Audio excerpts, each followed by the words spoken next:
Hi folks, I'm in Rio de Janeiro. It's been a while, but once again I have confirmed many of the impressions I had before returning. This extraordinary country, which could be and should be the political, economic and cultural leader of Latin America and one of the great world powers, is a colossal disappointment. Its liberal democracy is in serious danger because of the authoritarian interventionism of judges like Alexandre de Moraes, a member of the Supreme Court and president of the electoral body called the Superior Electoral Court. They are mercilessly persecuting politicians, journalists, and all manner of critics of the judicial system and of Lula's government in particular. They have censored media outlets and ordered social media platforms to hand over confidential information of people they want to punish for their opinions. And of course, they have frozen Starlink's accounts and banned the X platform altogether. Actually, it all started when these judges, especially Moraes, decided to help Lula to get out of jail where he had spent time for corruption and made it a crime for his critics to say that he had been released on a technicality, i.e. because according to them he had been convicted in the wrong court and that therefore he had not really been acquitted of the crimes for which he had been convicted. All this is happening with the complicity of Lula himself, whose connivance with certain judges seeks to prevent his party from being ousted from power in the next elections.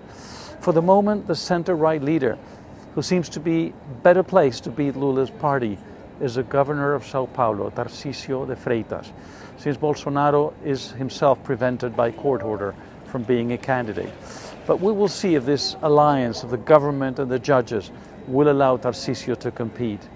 In addition, this $2 trillion economy is also disappointing. Brazil, thanks to Minister Paulo Guedes, one of the best ministers of the economy in the region, and other actors, started a process of reforms during the previous government, in some cases overcoming Bolsonaro's instincts, that had shown promise, encouraging results, despite the pandemic, which hit this country damn hard. But those reforms have now been halted and in several cases reversed. And the result is a government that spends money like crazy, without restraint, to the point that the fiscal deficit, including the primary and the financial aspects, amounts to almost 8% of GDP, and the national debt is about to reach a figure equivalent to 80% of the total size of the economy. Lula has unduly interfered again, as he did in his two previous terms, in the country's big corporations, making political decisions that have distorted their role as business entities, and is doing the typical thing one can expect from a dirigist government, which is to pick winners and losers. As if that were not enough, Lula is directly or indirectly supporting all Latin American dictatorships, and lately trying to lead the so-called Global South, a concoction of former colonial countries that want to set up an ideological counterweight to Western liberal democracies.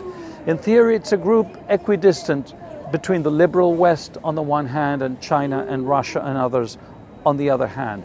But in practice, as was the case during the Cold War with the so-called non-aligned movement, it's a group hostile to the values of liberal democracy much more than to authoritarian countries.